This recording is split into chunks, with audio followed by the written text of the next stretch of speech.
美女同事的车坏了，空调有问题，给他看一下。哇，这么热！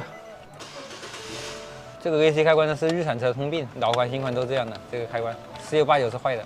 这个情况下，里面一个触点开关坏了，他要买了一个总成，他也是有钱的，给他换吧，总成也好换点。先拆这一块，再拆这一块就可以了。哎，这个挂钩有点紧了啊！这一边一颗螺丝，把它拆下来。这个插头把它拔下来就可以了。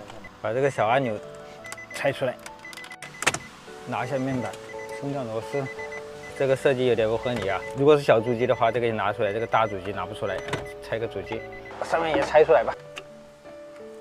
这就是那个面板了，上面还有很多拉线，这个拉线也要拆出来，拉线不能搞错。这就是内外循环的拉线，这个就是冷热风的拉线。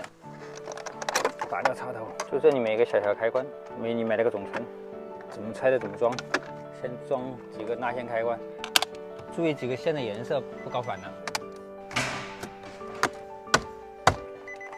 装完了，试一下，